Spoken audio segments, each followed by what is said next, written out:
Jam 12 malam, aku terbangun oleh suara lirih yang membuat darahku berhenti. "Bu, tolong bukakan pintunya. Tolong Bu, aku kedinginan." Jantungku berdegup kencang. Aku merayap ke pintu dan mengintip dari celahnya.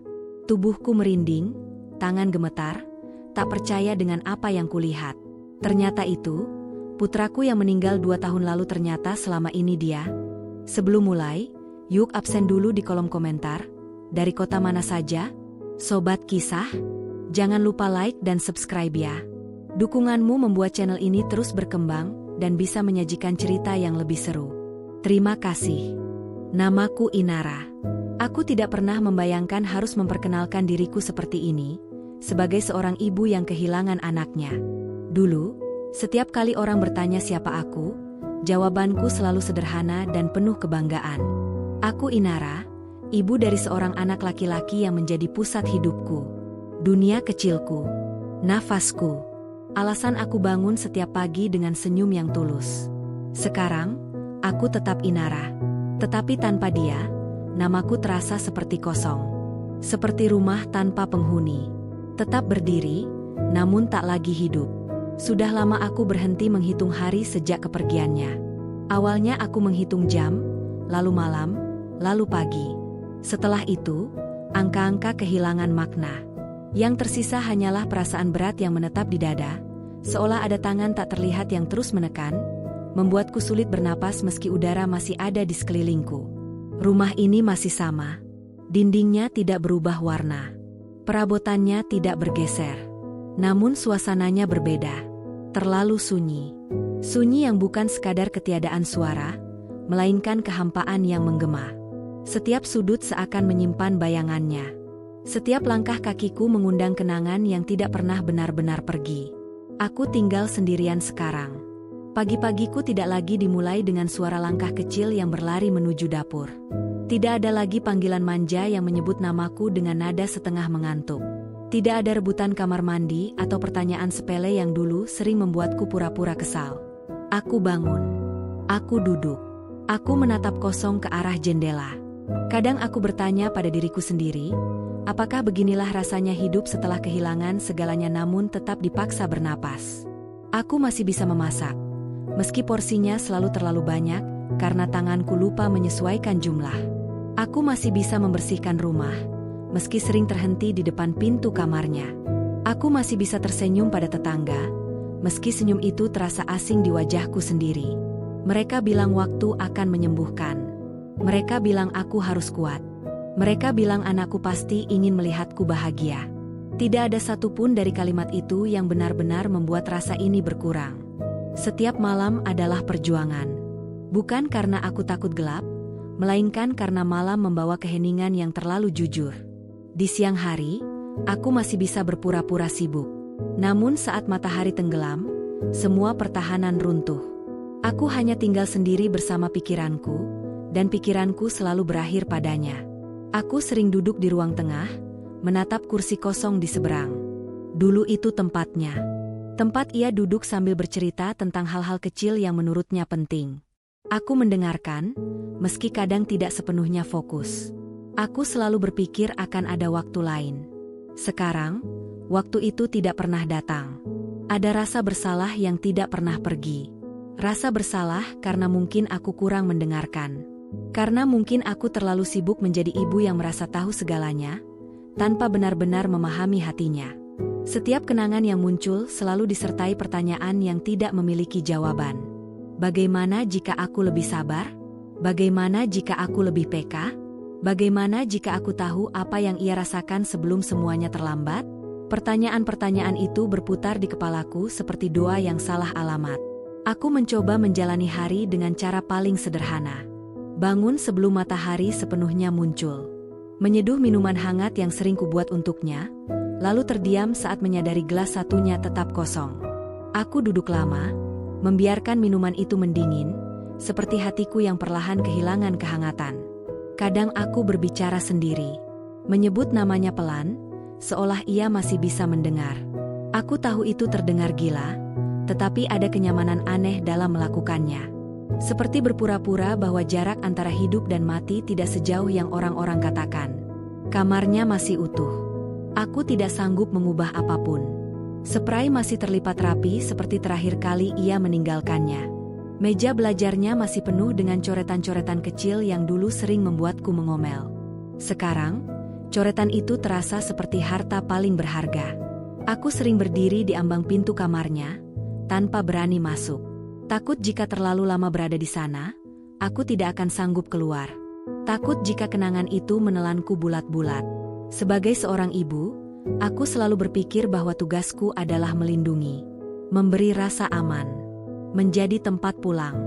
Namun kehilangan ini membuatku sadar betapa rapuhnya peran itu. Betapa aku tidak sekuat yang selama ini kukira. Malam itu, aku masih mengingatnya dengan jelas. Aku berbaring lebih awal dari biasanya. Tubuhku lelah, bukan karena aktivitas, melainkan karena menangis terlalu sering tanpa suara. Lampu kamar kupadamkan, menyisakan cahaya samar dari luar jendela. Aku memejamkan mata, berharap tidur datang lebih cepat dari kenangan. Di antara sadar dan tidak, aku mendengar sesuatu. Bukan suara keras, bukan bunyi yang mengagetkan. Hanya sebuah panggilan pelan, sangat pelan, namun cukup jelas untuk membuat dadaku berhenti berdetak sejenak. Ina. Aku membuka mata. Nafasku tertahan. Jantungku berdegup tidak beraturan. Suara itu terlalu familiar. Terlalu nyata untuk diabaikan begitu saja. Aku duduk perlahan di atas ranjang, menajamkan pendengaran. Rumah kembali sunyi. Tidak ada apa-apa. Tidak ada siapa-siapa. Mungkin aku hanya bermimpi, pikirku. Namun hatiku menolak penjelasan itu. Aku memanggil namanya dalam hati, dengan suara yang gemetar. Tidak ada jawaban. Hanya kesunyian yang menatap balik dengan dingin. Aku memeluk diriku sendiri, berusaha menenangkan getaran yang merambat dari dada hingga ujung jemari. Aku ingin percaya bahwa itu hanya pikiranku yang lelah. Bahwa rindu yang terlalu besar, akhirnya menemukan jalan keluar yang salah. Namun jauh di dalam diriku, ada sesuatu yang mulai bergerak. Sesuatu yang belum bisa kujelaskan, tetapi terasa nyata. Malam itu, untuk pertama kalinya sejak kepergiannya, aku tidak bisa kembali tidur. Dan aku belum tahu bahwa suara itu bukan akhir dari kesedihanku, melainkan awal dari sebuah perjalanan yang akan mengubah cara pandangku tentang kehilangan, cinta, dan keberadaan. Aku tidak menceritakan suara itu kepada siapapun. Bukan karena aku tidak ingin berbagi, melainkan karena aku sendiri belum siap mempercayainya. Ada hal-hal yang terasa terlalu rapuh untuk diucapkan. Jika keluar dari mulutku, mungkin akan terdengar seperti kebohongan atau tanda kewarasanku mulai retak. Aku tidak sanggup menghadapi tatapan iba atau kalimat bernada khawatir yang akan mengikuti pengakuan itu. Jadi aku memilih diam. Pagi setelah malam itu datang dengan biasa saja. Matahari tetap muncul dari arah yang sama. Burung-burung tetap berkicau di pohon depan rumah, dan dunia berjalan seolah tidak terjadi apapun. Hanya aku yang merasa ada sesuatu berubah. Sesuatu yang tidak kasat mata, namun menetap di dadaku dengan cara yang aneh. Aku menyeduh minuman hangat seperti rutinitas yang kupaksakan setiap hari. Tanganku sedikit gemetar saat menuang air. Pikiranku kembali pada suara itu. Nada panggilannya. Cara ia menyebut namaku. Tidak ada seorang pun di dunia ini yang memanggilku dengan cara yang sama. Aku mencoba mengalihkan diri, membersihkan rumah lebih lama dari biasanya, menyusun ulang barang-barang yang sebenarnya sudah rapi, mengelap meja yang tidak kotor. Semua kulakukan agar pikiranku sibuk dan tidak kembali ke malam itu. Namun kenangan memiliki caranya sendiri untuk muncul. Setiap sudut rumah terasa lebih peka, seolah dinding-dindingnya ikut mendengar. Aku merasa diawasi, bukan dengan rasa takut, melainkan perasaan yang sulit dijelaskan. Seperti kehadiran yang lembut, namun menyayat karena aku tahu seharusnya tidak ada siapapun di sini selain aku. Siang hari berlalu tanpa kejadian berarti. Aku makan tanpa benar-benar merasakan apa yang masuk ke mulutku. Aku duduk lama di ruang tengah, menatap kosong ke arah jam dinding yang terus berdetak, seolah mengejek ketidakmampuanku untuk bergerak maju. Menjelang malam, kegelisahan mulai tumbuh. Aku menyadari hal itu saat matahari belum sepenuhnya tenggelam. Ada ketegangan yang mengendap, seperti firasat yang enggan pergi. Aku berkali-kali melirik arah lorong menuju kamar tidur, seolah menunggu sesuatu yang belum tentu datang. Aku menyalakan lebih banyak lampu malam itu.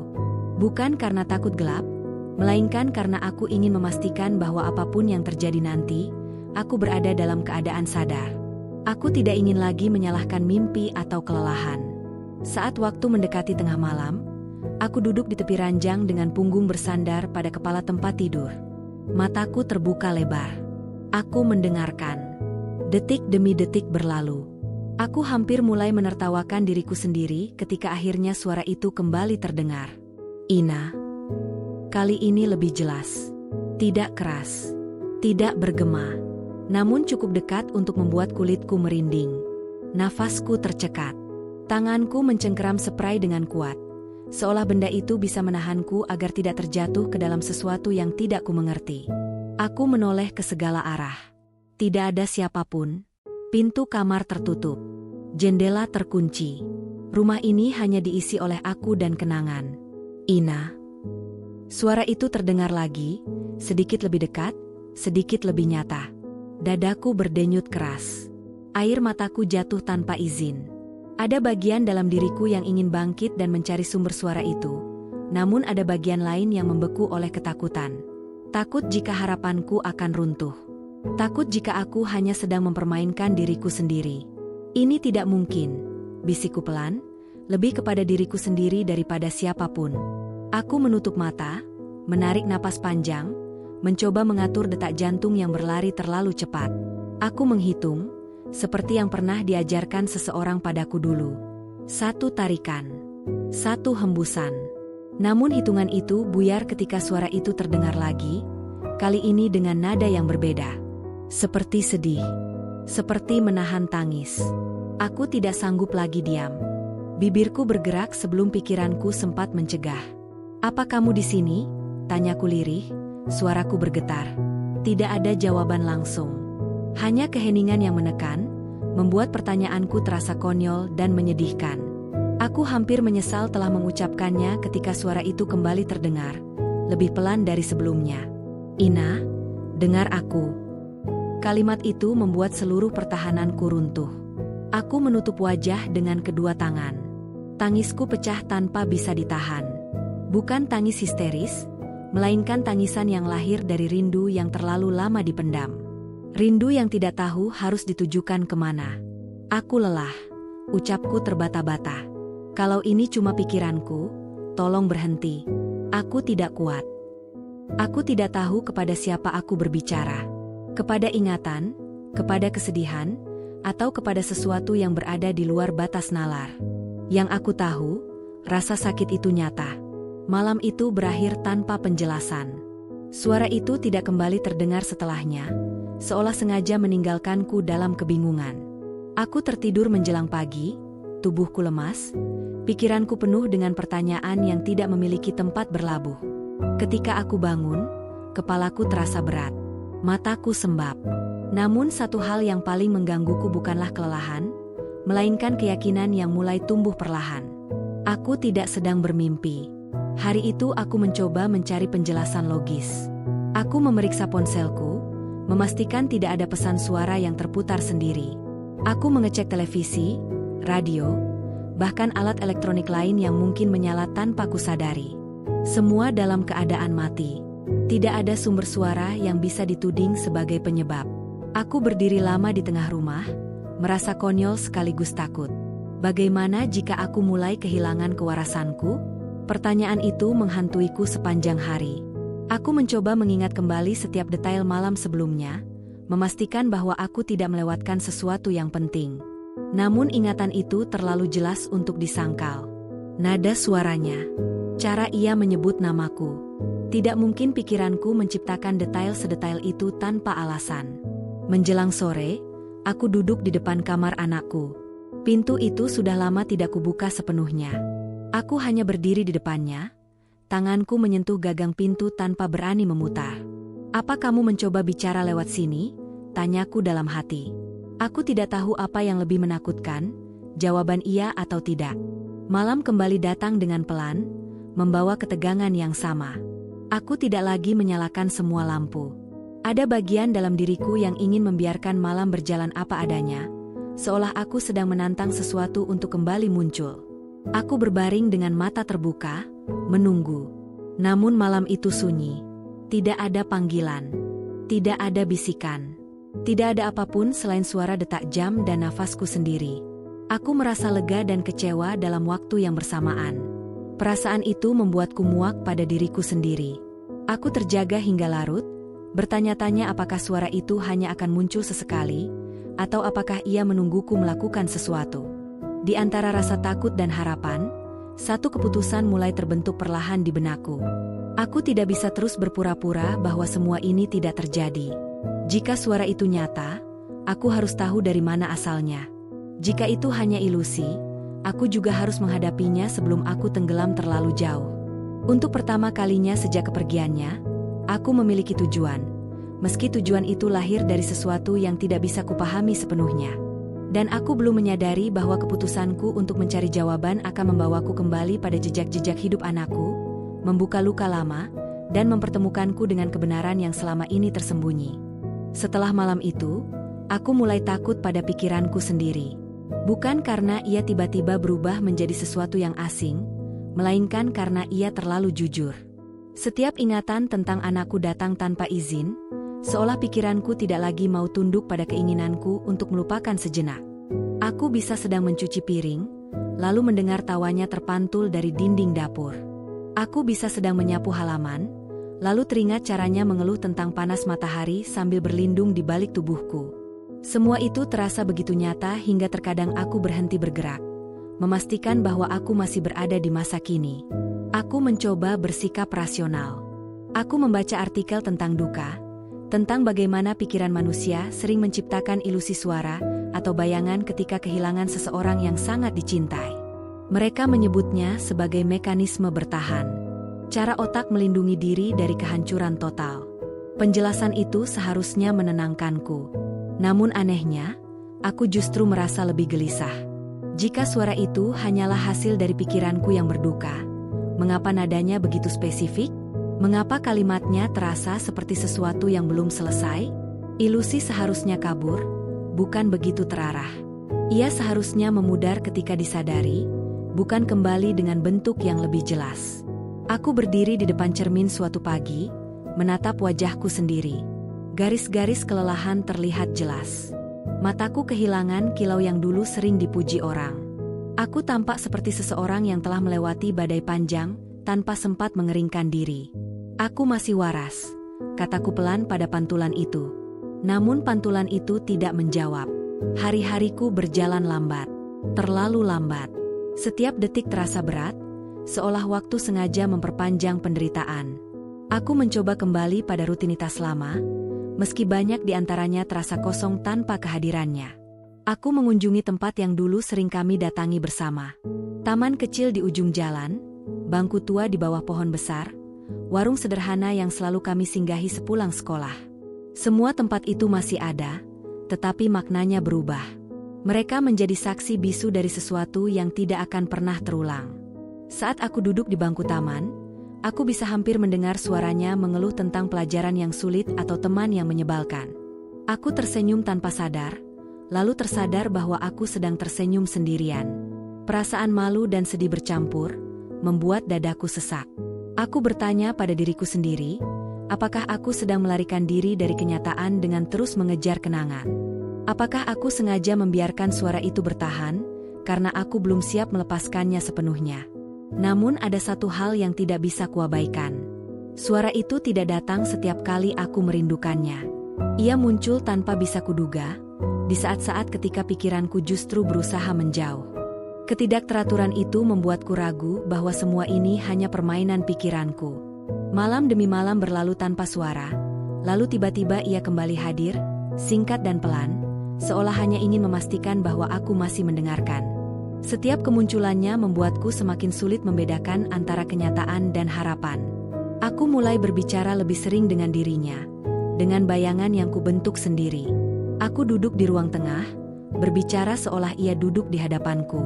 Aku menceritakan hal-hal kecil yang terjadi sepanjang hari. Tentang cuaca, tentang tetangga, tentang rasa lelah yang tidak pernah benar-benar pergi. Aku tahu betul betapa tidak wajarnya semua ini, tetapi ada kelegaan dalam mengucapkannya. Setiap kali aku berhenti berbicara, aku menunggu. Kadang tidak ada apa-apa. Kadang hanya sunyi yang menjawab. Namun sekali waktu, suara itu hadir, menyebut namaku dengan nada yang sama, membuat seluruh tubuhku menegang. Aku mulai mencatat waktu kemunculannya. Aku menuliskannya di buku kecil yang dulu kubeli untuk mencatat belanjaan. Tanggal, jam, keadaanku saat itu. Aku mencoba mencari pola, seperti orang yang berusaha memecahkan teka-teki agar tidak tenggelam dalam ketakutan. Tidak ada pola yang jelas. Hal itu membuatku semakin yakin bahwa aku tidak sedang mengarang semuanya. Suatu siang, aku memberanikan diri membuka kembali kamarnya. Aku melangkah masuk dengan hati-hati, seolah ruangan itu bisa runtuh jika aku terlalu gegabah. Aroma khasnya masih tertinggal, samar namun cukup untuk membuat mataku panas. Aku duduk di tepi ranjangnya, menyentuh spray dengan ujung jari. Perasaan bersalah kembali menyerang tanpa ampun. Betapa aku sering menyuruhnya merapikan kamar. Betapa aku jarang benar-benar memperhatikan detail kecil yang kini terasa begitu penting. Aku menemukan sebuah kotak kecil di bawah tempat tidur. Kotak itu berisi barang-barang sederhana. Kertas lipat, potongan gambar, catatan-catatan pendek dengan tulisan tangannya. Tidak ada yang istimewa, namun semuanya terasa seperti potongan dirinya yang tertinggal. Di antara benda-benda itu, aku menemukan buku catatan tipis yang belum pernah kulihat sebelumnya. Sampulnya polos. Tidak ada judul. Aku membukanya dengan hati-hati, takut jika isinya akan terlalu berat untuk kuterima. Halaman-halaman awal berisi tulisan acak. Tentang hari-harinya. Tentang perasaan yang tidak selalu ia sampaikan. Aku membaca perlahan, meresapi setiap kata, menyadari betapa banyak hal yang tidak pernah ia ceritakan padaku. Ada bagian di mana tulisannya terhenti di tengah kalimat. Seolah ia belum selesai berbicara. Dadaku terasa semakin sesak. Buku itu kututup perlahan, tanganku gemetar. Aku duduk diam cukup lama, membiarkan perasaan itu mengalir tanpa mencoba menghentikannya.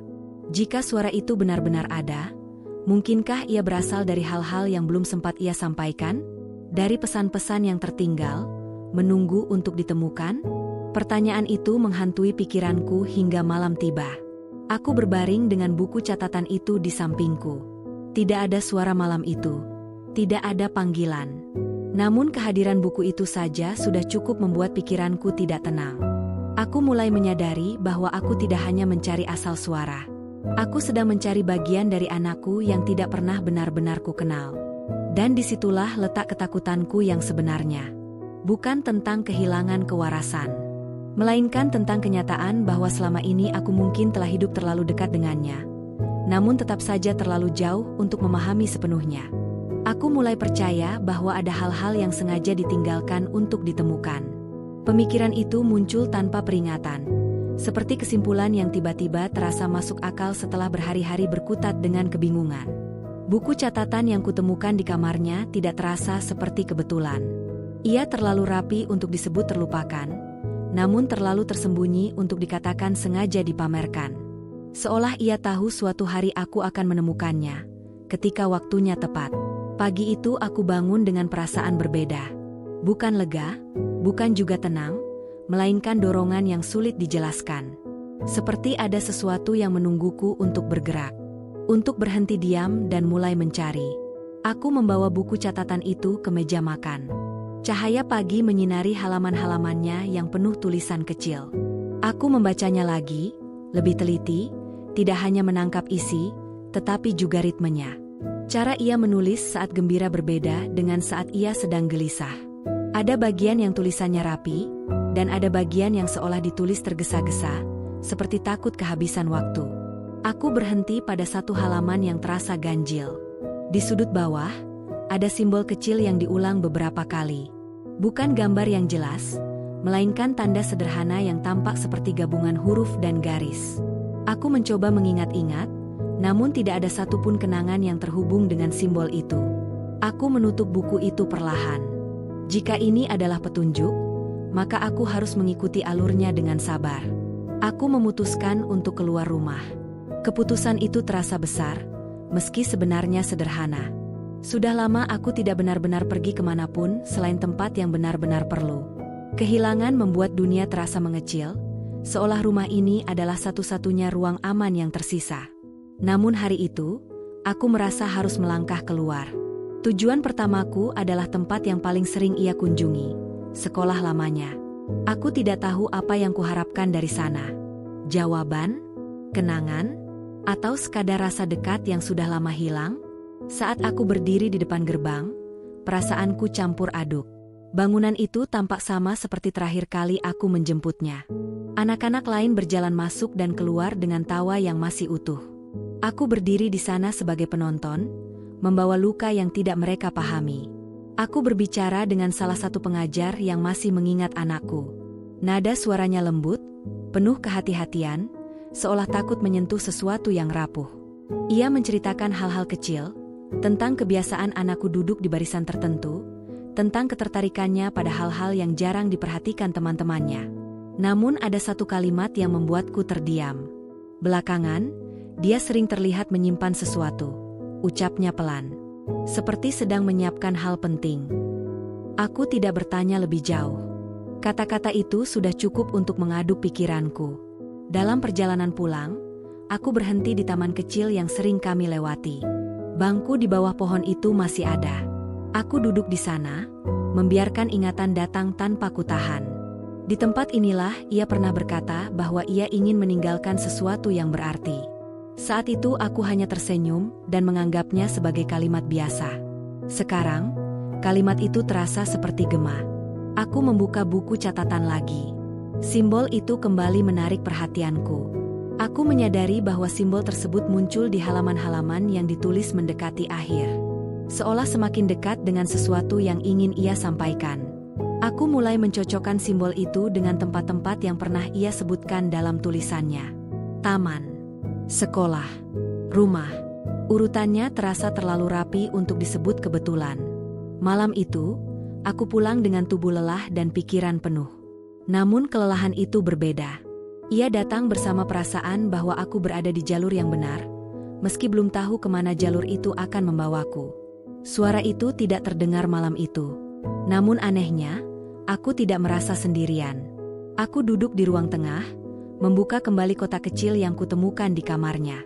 Di dasar kotak itu, tersembunyi sebuah benda kecil yang sebelumnya luput dari perhatianku. Sebuah kartu memori. Ukurannya kecil, nyaris tidak berarti, tetapi keberadaannya membuat jantungku berdegup lebih cepat. Aku memegangnya dengan hati-hati, seolah benda itu bisa pecah jika ku genggam terlalu kuat. Mengapa anakku menyimpan ini? Apa isinya? Dan mengapa aku baru menemukannya sekarang? Pertanyaan-pertanyaan itu berputar di kepalaku tanpa henti. Ada dorongan kuat untuk segera membuka isinya, tetapi ada ketakutan yang sama besarnya. Takut jika apapun yang ada di dalamnya akan mengubah cara pandangku selamanya. Aku menyimpannya kembali, memutuskan untuk tidak terburu-buru. Malam semakin larut. Aku berbaring dengan mata terbuka, menatap langit-langit kamar. Buku catatan dan kartu memori berada di meja kecil di samping ranjang, seperti dua potongan teka-teki yang menunggu untuk disatukan. Dalam keheningan itu, aku mulai memahami sesuatu. Suara yang memanggilku mungkin bukan sekadar panggilan rindu. Mungkin ia adalah penunjuk arah. Sebuah undangan untuk melihat lebih dekat pada jejak-jejak yang ditinggalkan, sebelum semuanya terlupakan. Dan untuk pertama kalinya sejak kepergiannya, aku merasa bahwa aku tidak hanya berduka. Aku sedang diajak untuk memahami. Aku mulai menyadari satu hal yang menyakitkan. Aku mengenal anakku sebagai ibu, tetapi tidak sepenuhnya mengenalnya sebagai manusia utuh. Ada dunia yang ia miliki di luar jangkauanku, dunia yang tumbuh diam-diam tanpa kusadari. Dan kini, satu-satunya cara untuk memasukinya adalah melalui orang-orang yang pernah menjadi bagian dari hidupnya. Langkah pertamaku terasa canggung. Aku menghubungi seseorang yang namanya kutemukan berulang kali dalam buku catatan itu. Seorang teman dekatnya.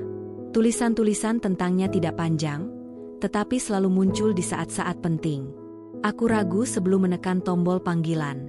Takut jika pertanyaanku akan terdengar seperti pengakuan kegagalanku sebagai ibu. Namun suara di seberang terdengar sopan, sedikit gugup, dan penuh empati. Kami bertemu di sebuah tempat sederhana.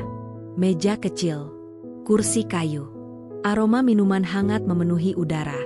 Aku duduk di hadapannya dengan perasaan seperti sedang menginterogasi masa lalu, padahal yang kulakukan hanyalah mendengarkan. Ia bercerita tentang anakku dengan cara yang berbeda dari caraku mengingatnya. Ia mengatakan anakku pendiam, tetapi penuh perhatian. Sering mendengarkan tanpa banyak bicara. Menyimpan hal-hal kecil dalam ingatan, lalu membicarakannya di waktu yang tak terduga. Ia mengatakan anakku sering bertanya tentang hal-hal yang terdengar sederhana, tetapi sebenarnya berat. Tentang hidup, tentang rasa takut, tentang meninggalkan sesuatu yang berarti. Dia sering bilang takut lupa, ucapnya pelan. Takut suatu hari orang-orang tidak mengingatnya lagi. Kalimat itu menusuk dadaku tanpa ampun. Aku menelan ludah, mencoba menahan getaran di suaraku. Tak pernah sekalipun anakku mengatakan ketakutan itu padaku. Di rumah, ia selalu terlihat baik-baik saja. Tertawa. Menjawab singkat jika kutanya. Aku mengira diamnya adalah tanda kedewasaan, bukan beban yang ia simpan sendiri. Pertemuan itu berakhir dengan pelukan singkat dan mata yang sama-sama basah. Namun langkahku belum berhenti. Aku menemui satu demi satu orang yang pernah hadir dalam hidupnya. Seorang pengajar, seorang tetangga, seseorang yang hanya mengenalnya sebentar namun meninggalkan kesan mendalam. Dari mereka, aku mulai melihat pola yang sama. Anakku sering memberi, tetapi jarang meminta. Anakku mendengarkan, tetapi jarang didengarkan. Anakku mempersiapkan sesuatu, tetapi tidak pernah mengatakan untuk siapa. Setiap cerita menambah kepingan yang tidak pernah kumiliki sebelumnya. Dan setiap kepingan membawa rasa bersalah yang semakin berat. Betapa aku terlalu sibuk memastikan ia aman, sampai lupa memastikan ia dimengerti. Salah satu pertemuan membuatku terdiam lama setelahnya. Seorang pengajar menyerahkan sebuah benda kecil kepadaku. Ia mengatakan benda itu pernah dititipkan oleh anakku, dengan pesan agar diberikan jika suatu hari aku datang mencarinya. Tidak ada tanggal. Tidak ada penjelasan tambahan. Benda itu adalah sebuah flash kecil, bentuknya sederhana, tanpa tanda apapun. Tanganku gemetar saat menerimanya. Apa dia mengatakan sesuatu? Tanyaku lirih. Pengajar itu menggeleng. Hanya bilang, suatu hari, ibunya akan mengerti. Kalimat itu terasa seperti beban sekaligus janji. Aku pulang dengan kepala penuh dan hati yang nyaris runtuh. Rumah menyambutku dengan sunyi yang sama, namun kini terasa lebih berat. Aku meletakkan flash itu di meja, berdampingan dengan kartu memori yang kutemukan sebelumnya. Dua benda kecil, dua rahasia, dua pintu yang belum kubuka. Malam itu, suara itu kembali terdengar. Ina. Aku tidak terkejut. Aku tidak lagi membeku. Aku duduk perlahan, menatap ke arah suara itu datang, meski tidak melihat apapun. Aku sedang mencoba, bisikku. Aku sedang mencari. Tidak ada jawaban panjang. Tidak ada penjelasan. Hanya keheningan yang terasa berbeda. Seperti keheningan yang mengerti. Aku menatap dua benda di hadapanku cukup lama. Ada dorongan kuat untuk segera membuka semuanya, untuk memaksa kebenaran keluar tanpa jeda. Namun ada pula ketakutan bahwa aku belum cukup siap menerima apapun yang akan kutemukan. Aku mulai memahami bahwa perjalanan ini bukan hanya tentang suara. Ini tentang semua hal yang tidak pernah terucap. Tentang pesan yang tertahan. Tentang cinta yang disiapkan dengan diam-diam. Dan yang paling menyakitkan, tentang kenyataan bahwa anakku telah memikirkan kepergiannya jauh sebelum aku siap membayangkannya. Malam itu aku tidak menangis keras. Air mataku jatuh perlahan, seperti hujan yang memilih turun tanpa petir. Aku duduk sendirian, memeluk lutut, membiarkan rasa bersalah dan rindu bercampur menjadi satu. Aku tahu satu hal dengan pasti. Apapun yang ada di dalam rekaman itu, ia bukan sekadar kenangan. Ia adalah pesan yang sengaja ditinggalkan. Dan ketika aku akhirnya membukanya, tidak akan ada jalan kembali. Aku menunda terlalu lama. Dua benda kecil itu tergeletak di atas meja seperti mata yang terus mengawasiku. Kartu memori dan flash sederhana, keduanya diam namun menekan. Setiap kali aku melewatinya, dadaku mengencang. Seolah benda-benda itu bukan sekadar penyimpan data, melainkan penjaga rahasia yang siap menghancurkan pertahananku kapan saja. Aku berkata pada diriku sendiri bahwa aku butuh waktu. Bahwa tidak semua kebenaran harus dibuka sekaligus. Namun semakin aku menunda, semakin jelas kurasakan bahwa suara itu tidak akan berhenti sampai aku berani melangkah. Malam itu, hujan turun pelan di luar.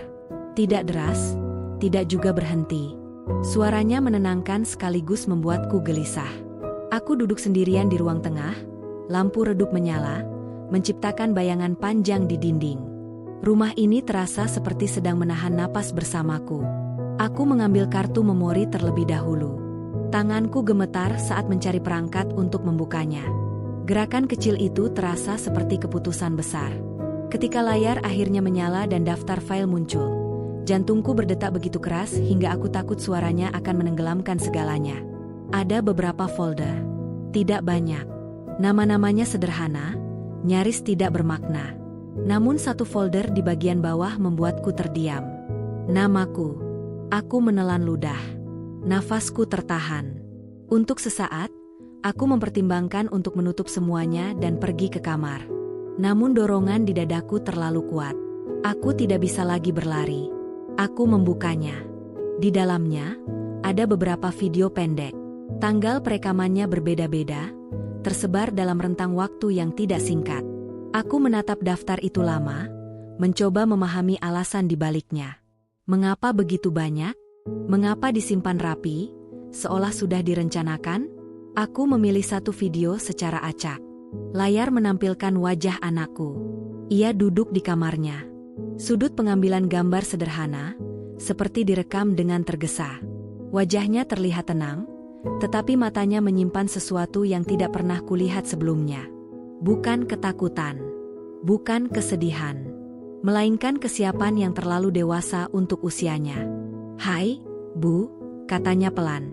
Suara itu, dadaku seketika terasa kosong. Inilah suara yang memanggilku di tengah malam. Tidak ada lagi keraguan. Tidak ada lagi penyangkalan. Air mataku jatuh tanpa bisa dicegah. "Jika kau sedang menonton ini, berarti aku tidak ada di dekat ibu sekarang," lanjutnya. Aku menggeleng pelan, seolah bisa menghentikan kata-katanya hanya dengan gerakan itu. Tanganku menutup mulut, menahan isak yang nyaris pecah. Ia tersenyum kecil. Senyum yang selama ini ku kenal, namun kali ini terasa berbeda. Ada jarak di dalamnya. "Jangan marah dulu," katanya, seolah tahu apa yang kurasakan. "Aku cuma mau bicara sebentar." Sebentar.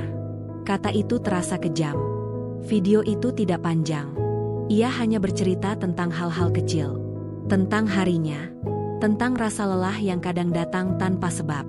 Tentang bagaimana ia sering melihatku duduk diam, dan berpikir aku juga sedang lelah. "Aku tahu ibu kuat," katanya, "tapi ibu juga manusia."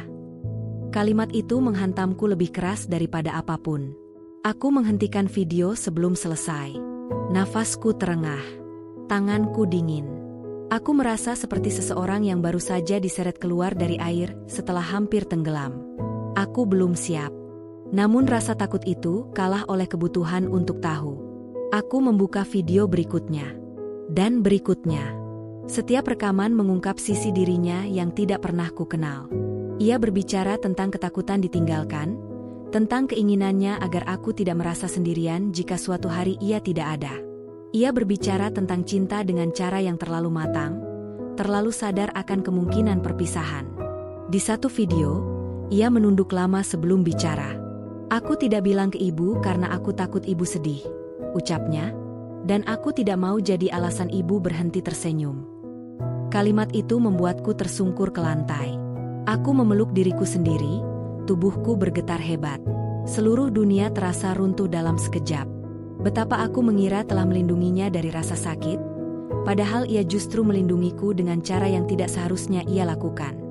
Di tengah tangisku, suara itu kembali terdengar. "Ina." Bukan dari layar, bukan dari perangkat, melainkan dari udara di sekitarku. Aku mengangkat kepala dengan mata basah. "Aku dengar," kataku parau. "Aku dengar sekarang." Suara itu tidak menjawab.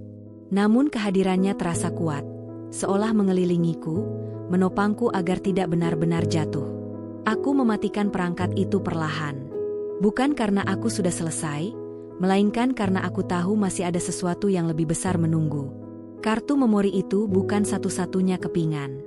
Flash kecil yang kuterima dari pengajar itu masih tergeletak di meja. Aku menatapnya dengan rasa takut yang berbeda. Jika kartu memori berisi pengakuan, maka flash ini mungkin berisi inti dari semuanya. Pesan yang paling dalam, yang sengaja disimpan hingga aku benar-benar siap. Namun aku tidak merasa siap sama sekali. Aku menyadari sesuatu yang membuatku nyaris berhenti bernapas. Anakku tidak hanya meninggalkan kenangan. Ia meninggalkan rencana. Ia menyiapkan perpisahan dengan cara yang tidak pernah kubayangkan. Dan suara yang memanggilku selama ini bukanlah jeritan kesepian, melainkan panggilan agar aku berani melihat. Agar aku berani mendengar sampai tuntas. Agar aku tidak lagi menyangkal cinta yang ia tinggalkan. Malam itu aku duduk lama, memandangi flash kecil itu tanpa berani menyentuhnya. Aku tahu, begitu aku membukanya, aku tidak hanya akan menemukan pesan. Aku akan menemukan kebenaran yang mungkin mengubah cara pandangku tentang kehilangan, dan tentang diriku sendiri sebagai seorang ibu. Dan disitulah aku mulai benar-benar takut. Aku membuka flash itu dengan tangan yang tidak lagi berusaha berhenti gemetar. Tidak ada hitungan mundur. Tidak ada doa yang sempat terucap. Hanya satu klik pelan, lalu layar menampilkan satu folder tunggal tanpa nama. Kesederhanaannya terasa mencurigakan, seperti pintu tanpa tulisan yang menyembunyikan sesuatu terlalu besar di baliknya. Aku menghela napas panjang sebelum membukanya. Di dalamnya hanya ada satu berkas video. Dadaku terasa sesak. Jika kartu memori adalah serpihan-serpihan suaranya, maka video ini adalah inti. Pusat dari semua panggilan di tengah malam. Aku tahu itu bahkan sebelum menekannya. Wajah anakku muncul di layar. Namun kali ini berbeda. Ia tidak duduk di kamarnya. Ia berada di tempat yang asing bagiku. Cahaya di sekelilingnya redup, seolah ia sengaja memilih ruang yang tenang. Wajahnya tampak lebih kurus, tetapi matanya jernih. Terlalu jernih. Tatapan orang yang sudah mengambil keputusan besar. "Hai, Bu," katanya perlahan. Aku menutup mata sejenak, lalu membukanya lagi, memaksa diriku untuk tetap bertahan. Aku tidak boleh lari sekarang. Aku bikin video ini, bukan karena aku mau pergi, lanjutnya, tapi karena aku takut suatu hari aku tidak sempat menjelaskan. Kalimat itu membuat tenggorokanku perih. Ia terdiam beberapa detik, seolah sedang menyusun kata yang tepat. Aku mengenal jeda itu. Ia selalu begitu jika sedang membicarakan sesuatu yang penting. "Aku sering dengar ibu nangis malam-malam," katanya akhirnya. Aku pura-pura tidur. Aku tidak mau ibu tahu. Tubuhku membeku. Aku tidak pernah menyangka. Aku selalu berpikir aku cukup berhati-hati. Bahwa tangisku tidak pernah terdengar. Bahwa aku berhasil menyembunyikan bebanku darinya. Nyatanya, ia mendengar semuanya. "Aku tahu ibu kuat," lanjutnya, "tapi aku juga tahu ibu sendirian." Air mataku jatuh deras. Tanganku mencengkeram ujung meja hingga ruas jariku memutih. Rasa bersalah itu datang seperti gelombang, menghantam tanpa jeda. Ia menggeser posisinya sedikit, mendekat ke kamera. "Aku tidak mau jadi beban," katanya lirih. "Aku mau jadi alasan ibu tetap hidup, meski suatu hari aku tidak ada." Kata-kata itu membuat nafasku terputus. "Kenapa kamu berpikir begitu?" bisikku parau pada layar yang tidak mungkin menjawab. Ia tersenyum kecil, senyum yang selalu ia gunakan saat mencoba menenangkan orang lain. "Aku tidak takut pergi," katanya. "Aku takut ibu tidak kuat kalau aku pergi." Kalimat itu menghancurkan sesuatu di dalam diriku. Selama ini aku mengira akulah yang melindunginya. Nyatanya, ia yang menanggung bebanku. Ia yang menyimpan ketakutannya sendiri agar aku bisa tetap berdiri.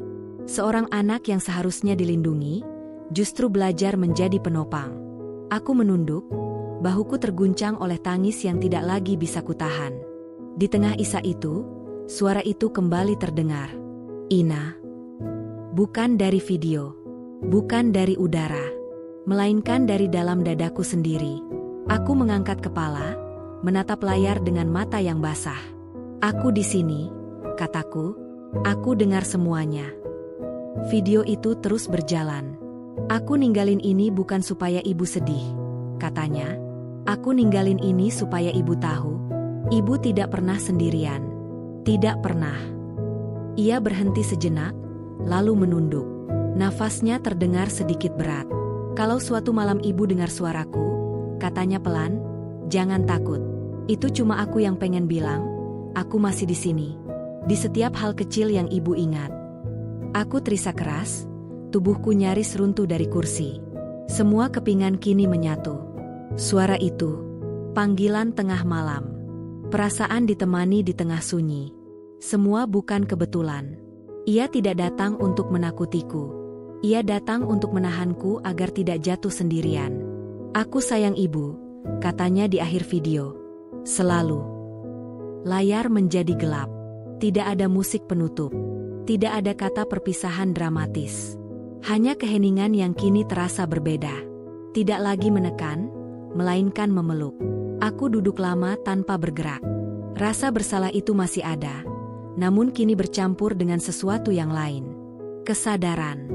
Kesadaran bahwa cintanya tidak berhenti bersama kepergiannya. Bahwa suara itu bukan ilusi. Bukan pula jeritan arwah yang tersesat. Itu adalah cinta yang tidak tahu bagaimana caranya pergi. Aku memeluk lututku, menarik napas panjang yang terasa seperti napas pertamaku setelah lama tenggelam. Maaf, bisikku. Maaf karena aku tidak cukup melihatmu. Tidak ada jawaban. Namun untuk pertama kalinya, aku tidak merasa perlu mendengarnya. Karena aku tahu, suara itu tidak pernah berdusta. Ia hanya menunggu aku cukup berani untuk mendengarkan sampai selesai. Dan disitulah, di titik paling hancur sekaligus paling jujur dalam hidupku, aku akhirnya memahami sesuatu yang mengubah segalanya. Anakku tidak meninggalkanku dalam kesepian. Ia meninggalkanku dengan cinta yang sudah ia siapkan jauh sebelum aku siap kehilangannya. Aku tetap duduk di tempat yang sama, menatap layar yang telah gelap seolah ia masih menyimpan bayangan wajah anakku. Waktu seakan berhenti bergerak. Tidak ada detik yang terdengar, tidak ada dorongan untuk menghapus air mata yang terus jatuh. Semua yang ada di dalam diriku terasa terbuka, telanjang, tanpa perlindungan. Aku menyadari sesuatu yang selama ini kuabaikan. Selama berhari-hari, aku mencari asal suara itu seolah ia adalah teka-teki yang harus dipecahkan. Aku menelusuri jejaknya, membuka barang-barangnya, mendengarkan orang-orang yang mengenalnya. Namun sesungguhnya, yang kucari bukanlah suara. Aku mencari izin untuk bertahan hidup. Seluruh rekaman itu, setiap kata, setiap jeda, setiap tatapan, bukanlah pesan tentang kematian. Ia adalah pesan tentang kehidupan. Tentang bagaimana anakku ingin aku tetap melangkah meski ia tidak lagi berada di sisiku. Kesadaran itu datang perlahan, seperti cahaya pagi yang tidak memaksa gelap pergi, tetapi menggantikannya dengan lembut. Aku berdiri dan berjalan menuju kamarnya. Langkahku tidak lagi ragu seperti sebelumnya. Aku membuka pintu sepenuhnya, membiarkan cahaya dari lorong masuk ke dalam ruangan yang selama ini kupandangi dari kejauhan. Aroma khasnya menyambutku, dan untuk pertama kalinya, aroma itu tidak membuat dadaku sesak. Aku duduk di ranjangnya, mengelus spray dengan telapak tangan yang kini lebih tenang. Aku membiarkan diriku mengingat, tanpa rasa takut akan tenggelam. Aku mengingat tawanya, kebiasaan kecilnya, cara ia menatapku ketika ingin mengatakan sesuatu tetapi memilih diam. Terima kasih, bisikku. Bukan kepada kenangan, bukan kepada kesedihan, melainkan kepada cinta yang telah ia siapkan dengan begitu hati-hati. Malam itu, suara itu kembali hadir. Namun kali ini berbeda. Ina. Tidak ada kejutan. Tidak ada degup jantung yang berlari. Aku menutup mata dan tersenyum tipis. Suara itu terdengar seperti angin yang menyentuh dedaunan. Hadir, namun tidak mengusik. Aku dengar. Jawabku pelan. Tidak ada kalimat lanjutan. Tidak ada permintaan.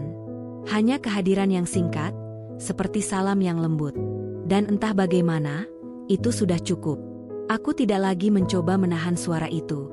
Aku juga tidak berusaha mengejarnya. Aku membiarkannya datang dan pergi sebagaimana seharusnya. Karena kini aku tahu, ia tidak muncul untuk mengikatku pada masa lalu. Ia muncul untuk memastikan aku tidak melupakan diriku sendiri.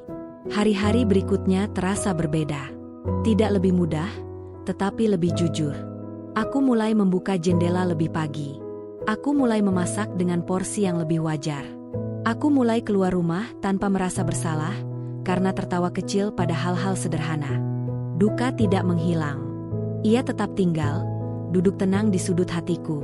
Namun ia tidak lagi menguasai seluruh ruang. Aku menyimpan semua rekaman itu dengan rapi. Bukan untuk terus diputar, melainkan untuk disimpan sebagai bagian dari perjalanan hidupku. Sebuah bukti bahwa cinta bisa bertahan bahkan ketika bentuknya berubah. Suatu sore, aku kembali ke taman kecil itu. Bangku di bawah pohon masih ada.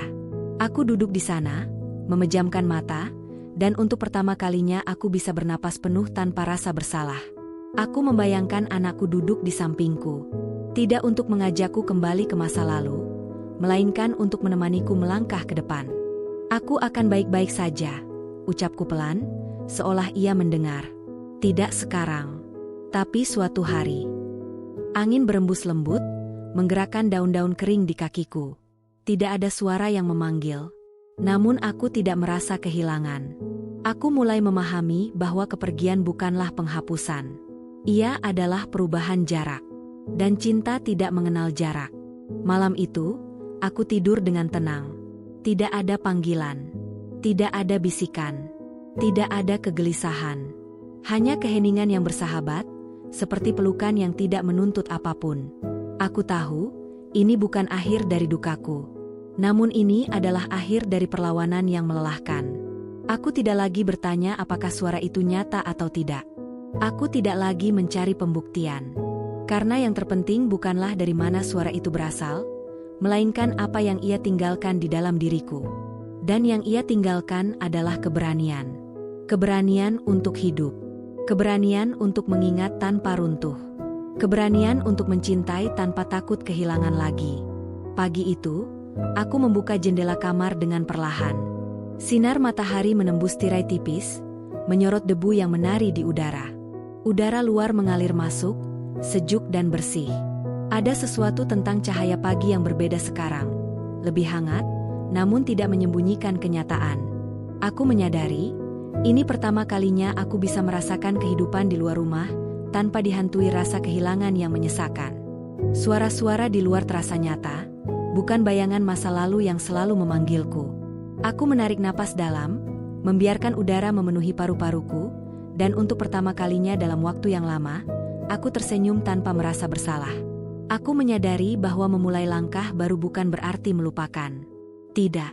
Anakku tetap hadir dalam setiap gerakan dan pilihan yang kulakukan, meski ia tidak lagi berada di sisiku. Rasa rindu itu tetap ada. Namun kini berbaur dengan kekuatan yang sebelumnya tidak kusadari, kekuatan untuk hidup, untuk mengisi ruang yang kosong dengan sesuatu yang berarti, bukan sekadar menunggu bayangannya. Hari itu aku memutuskan untuk pergi ke taman kecil yang selama ini selalu menjadi saksi kebahagiaannya. Bangku tua di bawah pohon besar masih ada, meski catnya sudah mulai mengelupas. Aku duduk di sana dan mengizinkan kenangan datang, tanpa mencoba menahannya. Aku ingat tawa anakku, langkah kecilnya yang ceria, dan cara ia menatapku ketika berbicara tentang hal-hal yang ia sukai. Aku tersenyum sambil menutup mata, membiarkan angin menyentuh wajahku. Perasaan yang selama ini kubawa seolah menjadi beban berat kini terasa lebih ringan, seperti aku sedang menumpahkan isi hatiku pada dunia yang diam mendengarkan. Saat duduk di bangku itu, aku mengeluarkan buku catatan anakku. Aku membalik halaman demi halaman, membaca kata-kata yang ditulis dengan tinta sederhana, namun syarat makna. Ada catatan tentang harapan, tentang impian kecil yang ingin dicapainya, dan tentang rasa sayang yang begitu dalam padaku. Terkadang aku tersenyum membaca kalimat-kalimat itu, terkadang aku menitikan air mata. Semua itu membuatku menyadari satu hal. Anakku selalu berpikir tentangku, bahkan ketika ia sendiri masih kecil. Ia meninggalkan jejak cinta yang jelas dan lembut, bukan sekadar kenangan yang kabur. Aku tidak ingin hari itu berlalu begitu saja. Aku memutuskan untuk berjalan mengelilingi taman, menyapa beberapa orang yang kukenal. Ada seorang ibu yang biasa membawa anak-anaknya bermain di sana. Ia tersenyum padaku, dan kami saling bertukar kata ringan. Aku terkejut ketika mengetahui bahwa beberapa anak di sekitar taman mengenal anakku juga, bukan hanya sebagai teman bermain, tapi sebagai anak yang cerdas, penuh perhatian, dan selalu siap menolong teman-temannya. Cerita-cerita kecil itu menambah gambaran yang selama ini tidak kumiliki tentang siapa anakku sebenarnya. Bukan hanya sebagai anakku, tetapi sebagai individu yang unik dan berharga. Sepanjang jalan pulang, aku membiarkan pikiranku melayang pada semua pertemuan hari itu. Ada rasa lega yang tak bisa kujelaskan. Rasanya seperti beban yang selama ini membelenggu hati mulai terlepas. Meski tidak sepenuhnya. Aku sadar bahwa proses ini tidak instan. Kehilangan dan rindu tidak akan hilang dalam semalam. Namun aku mulai memahami bahwa aku bisa menempatkan rasa itu dalam ruang yang tepat. Tidak mengekang langkahku, tetapi membimbingku untuk menghargai hidup yang masih harus kutempuh. Di rumah, aku menyiapkan makan siang dengan tenang. Aroma masakan memenuhi ruang dapur, membawa kenangan tentang saat-saat anakku masih kecil. Bagaimana ia sering meminta dibawakan camilan kesukaannya, atau menolongku menyiapkan sesuatu meskipun caranya canggung dan sering membuat berantakan. Aku tersenyum mengingat itu. Rasa sedih tetap hadir. Tapi kali ini ia bercampur dengan hangatnya kenangan dan rasa syukur. Aku menyadari, cinta yang kuterima dari anakku tidak pernah benar-benar hilang. Ia hanya berpindah bentuk, dari kehadiran fisik menjadi jejak dalam hati dan kehidupan yang terus berjalan. Sore itu aku duduk di ruang tengah, menatap kartu memori dan flash kecil yang selama ini menemaniku di malam-malam panjang. Aku memutuskan untuk menyimpan semuanya dengan rapi. Bukan untuk terus diputar, melainkan sebagai pengingat bahwa anakku meninggalkan sesuatu yang nyata, sesuatu yang bisa kupegang ketika rindu itu datang. Aku merasa lega mengetahui bahwa cinta kami tidak berakhir, dan kenangan ini tidak lagi membuatku lemah, melainkan menguatkanku. Aku mulai merencanakan kegiatan baru, langkah-langkah kecil untuk membangun kembali hidupku. Aku ingin melakukan hal-hal yang dulu aku tunda, yang dulu terasa terlalu berat atau tidak mungkin dilakukan tanpa kehadiran anakku di sisi. Aku ingin keluar rumah lebih sering, bertemu orang-orang, belajar hal-hal baru, bahkan mencoba hal-hal yang sebelumnya kutakutkan. Semua itu terasa menakutkan, tetapi aku tahu aku tidak sendiri. Aku membawa cinta anakku dalam setiap langkah, dan itu memberiku keberanian yang sebelumnya tidak kumiliki. Malamnya, aku duduk di kamar, menatap langit-langit dengan mata terbuka. Hujan ringan di luar rumah menyentuh jendela, menciptakan ritme lembut yang menenangkan. Aku tidak mendengar suara anakku lagi, bukan karena ia tidak ada, tetapi karena aku sudah mendengar yang terpenting. Ia selalu bersamaku, dalam kenangan, dalam cinta yang tertinggal, dan dalam keberanian yang kini mengalir dalam diriku. Aku menulis beberapa kalimat di buku catatan kecilku sendiri. Tidak banyak, hanya kata-kata sederhana tentang perasaan hari itu, tentang langkah baru yang akan kulalui. Menulis memberiku rasa lega, seolah aku bisa menyalurkan seluruh emosi yang bertumpuk menjadi sesuatu yang nyata. Aku menutup buku itu dengan senyum tipis, merasakan damai yang aneh namun menyenangkan, damai yang hadir setelah badai panjang. Aku tahu perjalanan ini belum selesai. Masih akan ada hari-hari sedih, masih akan ada malam-malam rindu. Tapi sekarang, aku memiliki pegangan. Aku memiliki cinta yang tidak hilang, cinta yang menjadi cahaya saat aku tersesat. Dan cinta itu cukup untuk menuntunku kembali ke kehidupan yang berarti. Aku menyadari bahwa anakku telah memberikanku hadiah terbesar. Keberanian untuk hidup meski kehilangan tidak bisa diubah. Malam itu, aku tidur dengan hati lebih ringan daripada sebelumnya. Tidak ada rasa takut, tidak ada pertanyaan tanpa jawaban. Hanya keheningan yang ramah dan damai, mengingatkanku bahwa aku masih bisa tersenyum, masih bisa bergerak, masih bisa mencintai. Aku tahu, langkah-langkah kecil yang kutempuh hari ini hanyalah awal dari perjalanan panjang yang akan kulalui. Tapi aku siap. Aku sungguh siap. Dan untuk pertama kalinya sejak kehilangan itu, aku merasakan bahwa meski anakku tidak lagi di sisiku, ia tetap hidup dalam setiap kenangan, setiap keputusan, dan setiap langkah baru yang kuambil. Pagi itu, cahaya matahari menyelinap masuk melalui tirai kamar, menembus debu yang menari lembut di udara. Aku menarik napas dalam, merasakan setiap tarikan dan hembusan seolah untuk pertama kalinya. Tidak ada rasa sesak yang menahan dadaku, tidak ada rindu yang menekan hingga tak bisa bernapas. Hanya kesadaran yang tenang, aku masih hidup. Aku masih bisa berjalan di dunia ini. Dan anakku, meski tidak lagi di sisiku, tetap hadir, dalam setiap sudut hati, dalam setiap keputusan, dalam setiap langkah yang kuambil. Aku bangun dan berjalan menuju jendela, memandang halaman rumah yang kini terasa lebih hidup. Burung-burung berkicau riang, daun-daun bergoyang lembut oleh angin pagi. Semuanya tampak sama, namun pandanganku berbeda. Dunia yang dulu terasa berat dan suram kini memiliki warna baru, sebuah kehangatan yang tidak pernah kuduga akan kurasakan lagi. Aku tersenyum tipis, membiarkan cahaya menyentuh wajahku. Ada perasaan damai yang aneh, namun menyenangkan, mengisi ruang-ruang yang selama ini kosong. Hari itu, aku memutuskan untuk berjalan-jalan di taman. Bangku tua di bawah pohon besar masih ada, tempat yang dulu selalu menjadi saksi tawa dan langkah kecil anakku. Aku duduk di sana, memejamkan mata, membiarkan kenangan datang tanpa ragu. Tawa anakku, sorot matanya, cara ia mengeluh tentang hal-hal kecil. Semua itu hadir dalam pikiranku, bukan sebagai bayangan yang menyakiti, tetapi sebagai pengingat akan cinta yang tidak pernah hilang.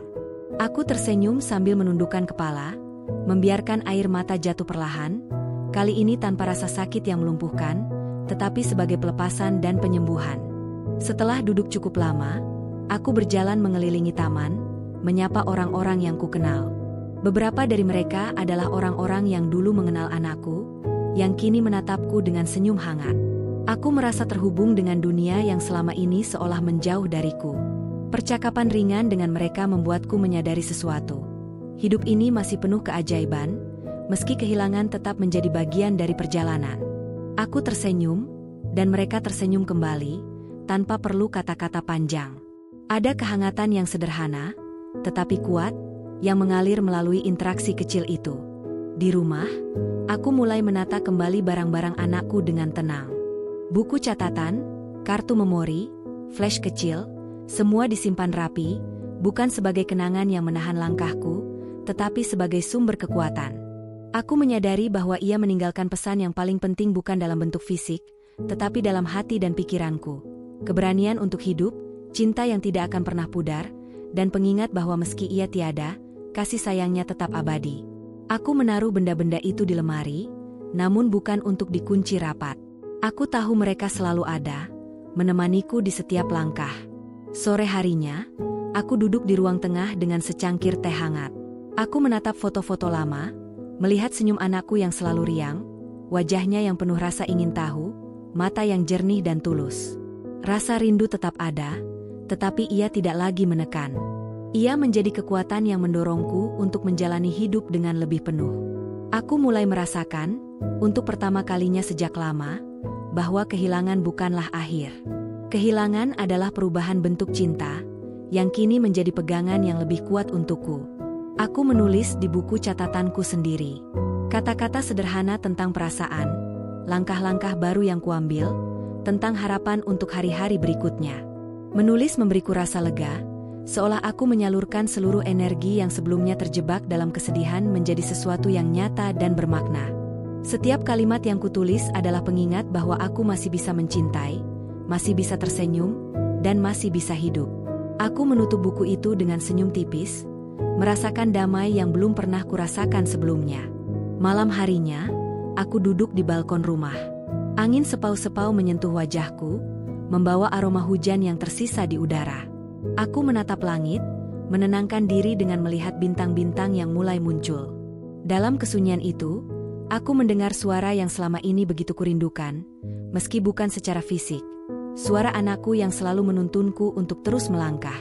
Aku tersenyum, menutup mata, dan membiarkan keheningan menyelimuti. Aku tahu, perjalanan ini belum selesai.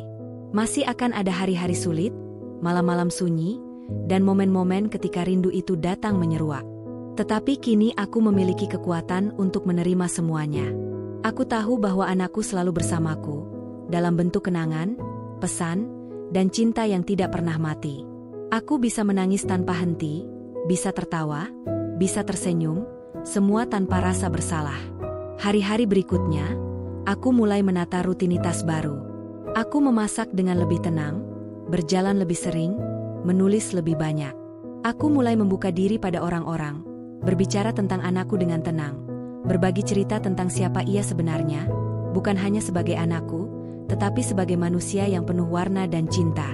Semuanya terasa ringan, meski setiap langkah diiringi dengan kenangan. Aku menyadari satu hal yang paling penting. Hidup tidak berhenti karena kehilangan. Kehilangan mengubah bentuknya, menjadi kekuatan yang memandu, menjadi cinta yang mengikatku pada masa depan, bukan hanya masa lalu. Aku bisa merasa rindu, bisa menangis, bisa tertawa, dan semuanya terasa wajar. Aku tidak lagi terperangkap dalam rasa bersalah. Aku belajar bahwa menerima adalah bagian dari mencintai, bahwa membiarkan diri melanjutkan hidup adalah bentuk penghormatan terbaik bagi orang yang telah pergi. Malam itu, sebelum tidur, aku meletakkan tangan di buku catatan dan benda-benda kecil anakku. Aku tersenyum, merasakan kedamaian yang tulus. Aku berbicara pelan, seperti biasanya aku berbicara padanya. Aku akan baik-baik saja, sayang.